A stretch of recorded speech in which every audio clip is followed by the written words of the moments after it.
Dzień dobry, witam w kolejnym vlogu, w którym będę działał trochę przy kamperze i nie tylko. Mam zamiar sprzątnąć ten namiot wreszcie, trochę wysechł, a znowu zapowiadają deszcze, a już całkowicie go tutaj powichrowało, te nogi powykrzywiało. Sam się tutaj przesunął, no cały czas ten wiatr go przesuwa w jedną stronę i tak to się dzieje.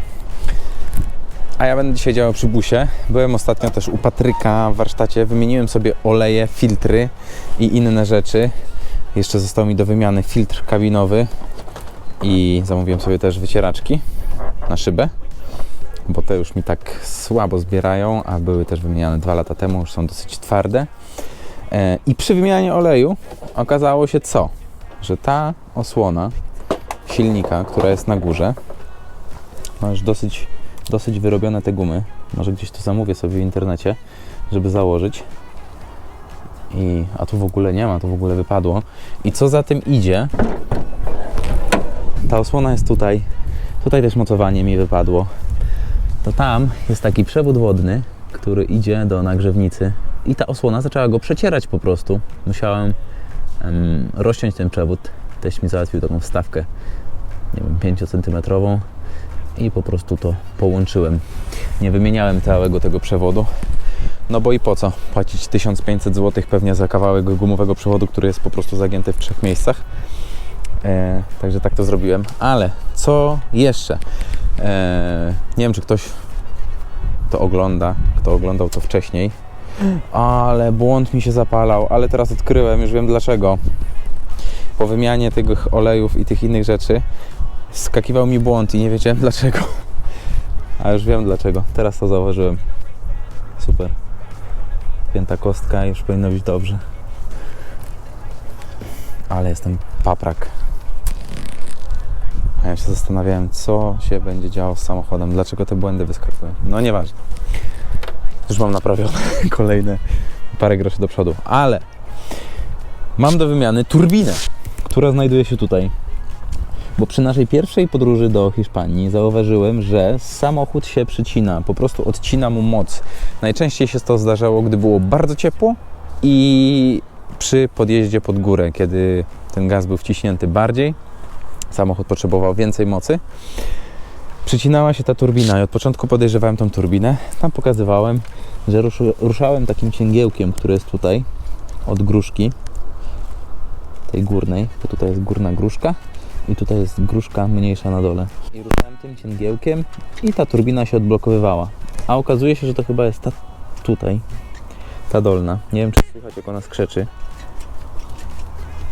Ona się rusza i pracuje dosyć płynnie tutaj w gruszce, ale jeżeli chodzi o to cięgiełko, które tu wchodzi w turbinę, ono jest tutaj już wyrobione i przy wyższych temperaturach tam jest tak sucho, że wystarczy dosłownie jakiś opyłek, bo to są mikromilimetry i ona się przycina i nie odpuszcza.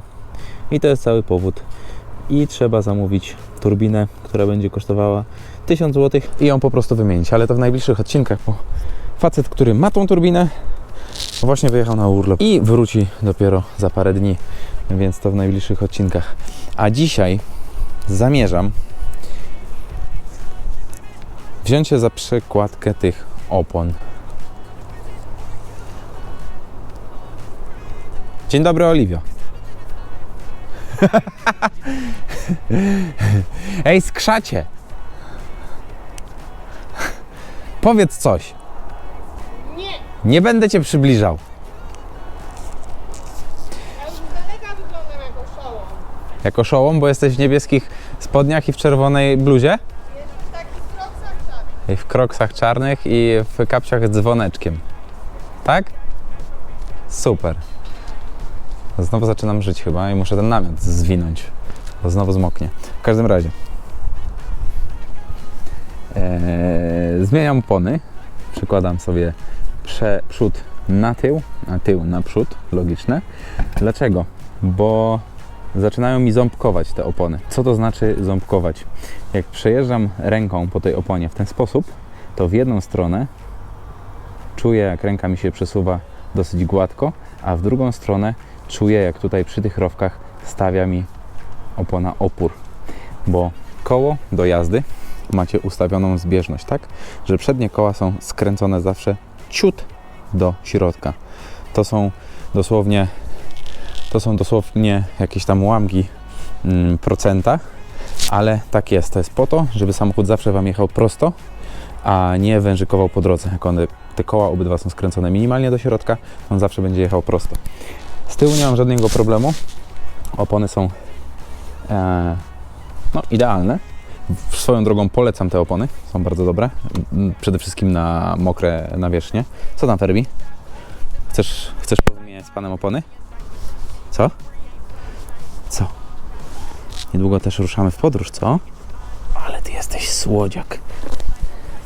Ty jesteś taki kot słodziak, co? Tak? Mra? Taki kot słodziak. Nie? Dobra, Ferbi, ale ja tu muszę sobie nagrać vloga, wiesz? Czy nie wiesz?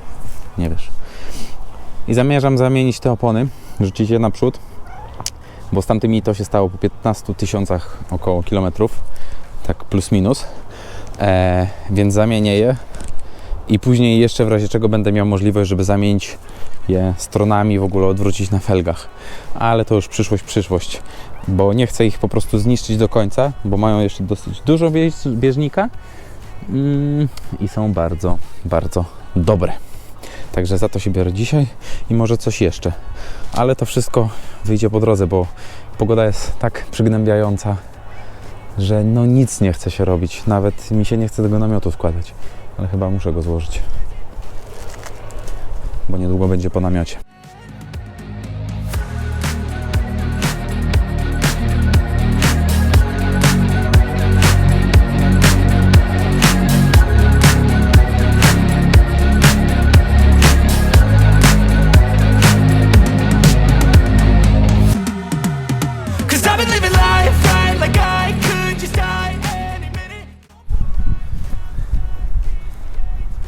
Nie wiem, czy na GoPro to będzie widać. Nie, może się przerzucę na telefon. To jest przód, to jest tył. Tył, wszystko bardzo ładnie. Tutaj, jak możecie zauważyć, te kostki są równe, one nie są jakoś pościerane, mimo że to jest oś pędna. A tutaj przód i widzicie, możecie zauważyć, dostrzec tutaj, że te kostki są pościerane i one są pościerane w taki charakterystyczny sposób, że z jednej strony są bardziej, z drugiej mniej. To znaczy właśnie, że z której strony bardziej ciągnie. I w tą stronę ona się gładko głaszcze, jest tak przyjemnie, a w tą stronę jest już bardziej zadarta. Nie wiem, czy to będzie widać. Raczej nie, ciężko. No. A jak klocki po 2 latach,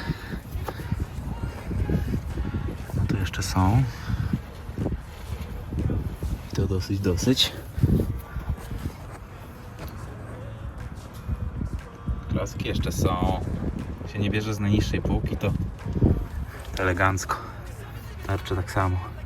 Już jest delikatny, ale to delikatny wżer. Myślę, że tak z pół milimetra. Tak to ładnie. A jak wygląda tył? Tył to w ogóle tarcza nie jest zdarta. Klocki.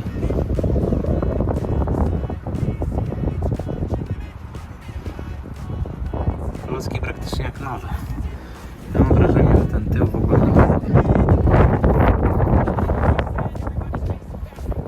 coś tu może być nie tak. Może zaciski stoją.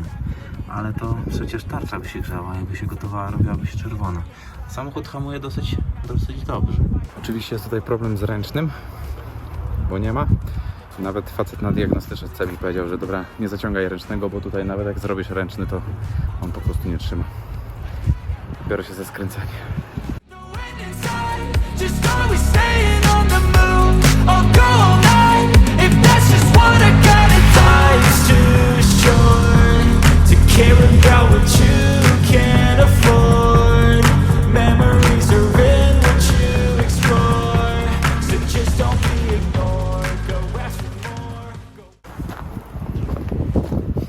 Druga strona to samo.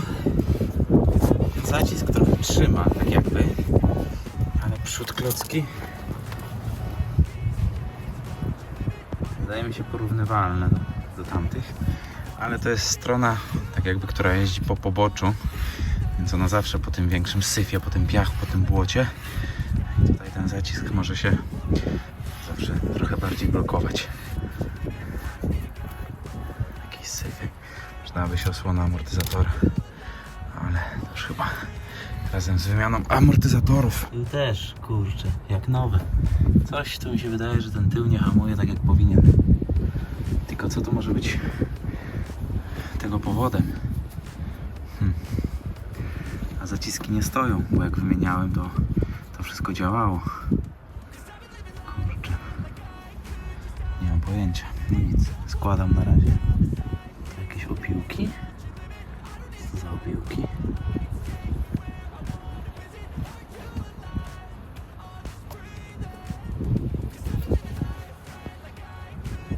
Czy mi się coś wydaje? To chyba piach. I ja już po robocie, samochód upuszczony.